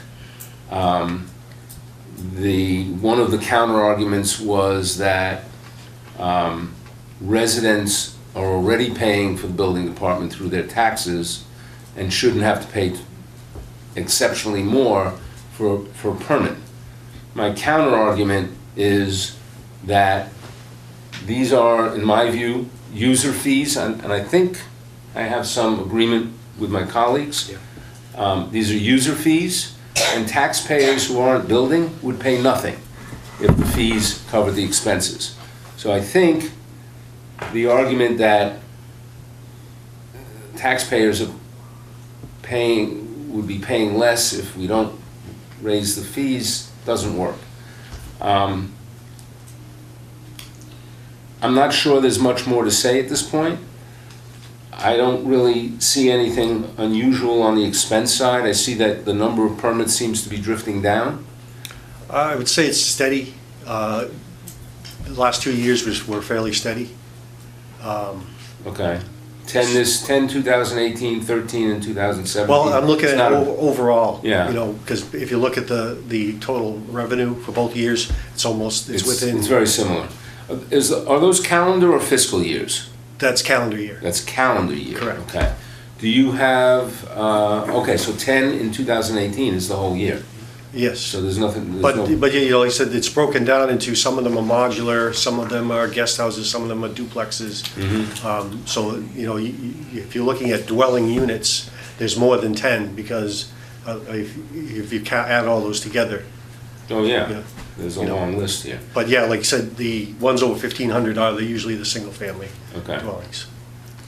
And the larger ones in this past year were, the three largest, excluding this $3 million permit that we don't know. Yep. Were roughly 3,000 and 4,000 square feet, which is, you know, not huge, but it's not insignificant. You want to say something? Yeah, no, I had a general question for Joe, but I'll wait till you're. Well, I only have a curiosity question, because you have residential additions, alterations, those are two separate lines, something called addition/alteration. Yep. Addition/renovation, renovation alteration. Right. I'm just curious, without getting into a whole lot of that, something you just base your judgment on? Well, basically, when you issue a permit, the first thing you're deciding is it new construction, an addition or alteration or renovation. So we've had a lot of, as you can see, this year we had a lot more in the, you know, alteration, addition, renovation section this time. You know, a lot of people are gutting whole houses. So they're altering the inside of the structure and renovating, or they're adding and So renovating. you have a very defined meaning for those different things Yeah. that all sound roughly the same to me. Okay. Right, well, it's just easier to track Okay. it from a permitting All standpoint. right, just curious. Joe, I had just a general question for you. I want to get your impression on how things are working now that you've got the assistant there. You've had a year to look at it. Is it working the way you thought it was going to work? We're getting there. I would say we're 75% there. Mm-hmm. Jeff has just passed his second exam. He's taking his final one at the beginning of March. Mm-hmm. And then we're right now transitioning from me doing all the inspections to, right now, Jeff and I are doing the inspections together. As soon as he passes the next exam, I'm going to be putting him out there for 80 or 90% of the inspections. And that'll give me more time in the office. So yes, it is. So It the has been workflow is working. improving? Yeah, yeah, and Jeff keeps saying to me, he can't understand how I did it with it before he got here. I don't know if he's just trying to get a good employee review. They'll do that, you know? Yeah. So, but yes, thanks for asking, it is Yeah. going well. Good. Chuck, do you have any questions? Yeah, I'm looking at fiscal 18 because it's closed, and I noticed that for gas, plumbing, and electrical inspections, we took in 71,000 in revenue against 46,000 in expenses at $65 in expense, an inspection, right? Okay, you're looking at you're getting the 71 from the top? From the top. Okay. It's 46,000 from the bottom. Okay. So we made some money on that, Well, some of according it, to this. we get, some of that money goes out to, 7.5% fee goes to our software company. We just found that out. And then we take in a $50 permit fee, which covers our data entry, you know, dispatching the inspectors for an inspection, and So let's assume that's a break even. So the Yeah. permanent, the inspections are paying for themselves. pretty much, yes. Right. The problem is building permits. Yes. Permitting. You got 76,000 in income against 130,000 in your salary. Yes, I would agree with that Okay, assessment. so that's there's a 60,000. Is there any way to progressively, over 5 years, have a plan to get that closer to break even? I'm not saying 100%, but to go from 60% to 80% of revenue covering your personnel expenses. I'm sure it's possible. You know, I mean, I guess we have to ask the selectmen about that, so. Great. Thanks for I'm good. considering that. Jane? Joe, thank you Okay. for coming in and Thanks. No problem. taking the time. Nice I job. appreciate it. You use an electric car? Yes, Do you like it? yes. Good. Okay. What else, what I'd suggest, what time have we got now? We have time, we're in pretty good shape. We can always go back to this list. Let's take the ones that we had the review for this evening, and let's see if we can, These guys? the ones we had tonight. The one we had. Oh, the ones tonight, sorry. So we'll start with the first, which was Martha's Vineyard Health Access, number 525. I'll preliminarily recommend. Do I have a second? I'll second. Second. Discussion? Jane, we're all comfortable with that, satisfied with the answers we had? Okay, it's moved and seconded. All those in favor? Aye. Opposed? Okay, it's 5-0. Okay, the next one will be budget number 540, the Martha's Vineyard Center for Living. It's just here. Preliminarily recommend. Greg recommends. Second. Second. Discussion? Nope. Okay with the answers we got? Okay. And Okay, all those in favor? Aye. Opposed? Okay, it's unanimous, 5-0. 291, Emergency Management. Do I have a motion? preliminarily recommend. Second. Second, it's moved and seconded. All those in favor? Aye. Opposed? It's unanimous. Okay, budget number 122, that's buildings, isn't it? I've got to take a look at which one is it. Selectmen. Okay. Budget number 122, Selectmen. Preliminarily recommend. Greg Second. moves, Chuck seconds. All those in favor? Aye. Opposed? It's unanimous. Budget 192, which is town buildings. Do I have a motion to recommend? Preliminarily recommend. Preliminarily recommend. Yeah. Greg does. Chuck, you second? Second. All those in favor? Aye. Opposed? Okay, that's unanimous. 424 is the final one. That is streetlights. Doug, you Doug's want one? favorite subject. Do you want to motion that one, Chuck? Greg does, Doug does. Motion to preliminary recommend. I'll say. Okay. Moved and seconded. All those in favor? Aye. Opposed? Okay, that's unanimous. Next is 155, data processing. Preliminarily recommend. Second. Okay, it's moved and seconded. All those in favor? Aye. Opposed? It's unanimous. And the final one from tonight is 241. It's Joe, this building inspector. Do I have a recommendation to preliminarily approve? I'll make so There was moved. recommend, rather. That's preliminarily recommend. Okay, moved. I'll Do I have- second. Second, discussion. Well, I don't know if we want to take a position on this balanced budget issue more publicly than I already have, but, because I think it extends to other departments as well. This is Oh, yeah. not just the building department. No, it's issue. not just the building department. And, we can't recommend the income side of the budget. I mean, it doesn't work like that, I don't Mhm. think. Right. But I'd like us to consider possibly taking a formal position and a public one. In And not what just way? for this department, but for, that departments be, In the vote? no, this is the discussion. No, I'm just asking, clarifying. The budget is what the budget is, and we're not gonna change the permit fees in this venue. Mhm. We're not gonna change the permit fees, period. We're gonna try to make a good case, but I just think that we should consider a formal, and maybe it's a discussion for after budget season, Yep, a formal position and maybe a game plan. all right. Chuck, you have anything to say? Greg, I would agree with Doug. I would like to have that discussion. afterwards? Yes. Okay, but we're all right with the vote here? Yeah, I mean, the expense side of the budget is, it's well managed. Right.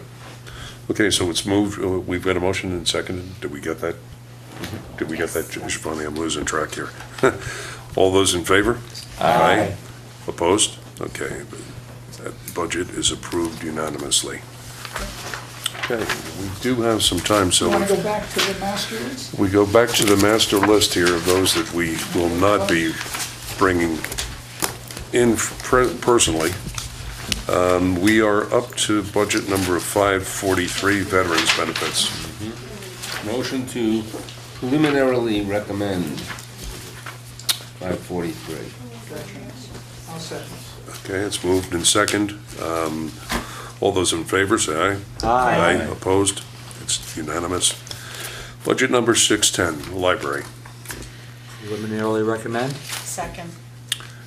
Okay, I have it's to moved abstain, in second. You do, I think. Okay, so it's been moved and seconded. All those in favor say aye. Aye. Opposed? I abstain, And my one wife abstention. works there. Okay.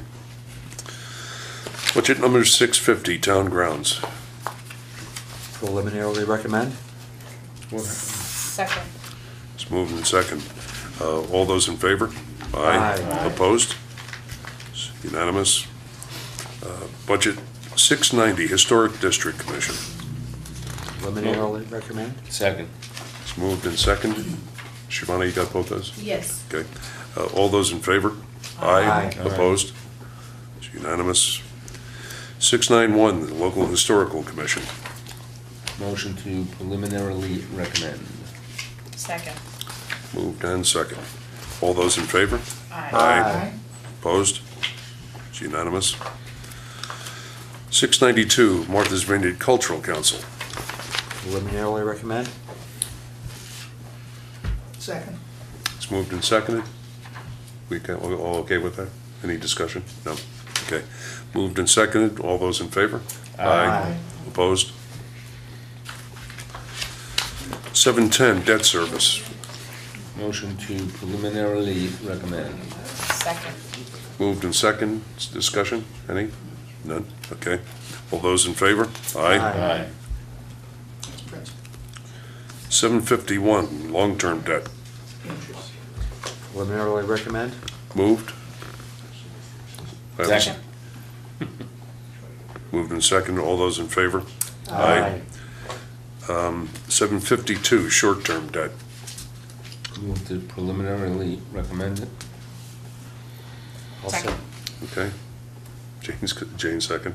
Okay. All those in favor? Aye. Opposed? It's fine.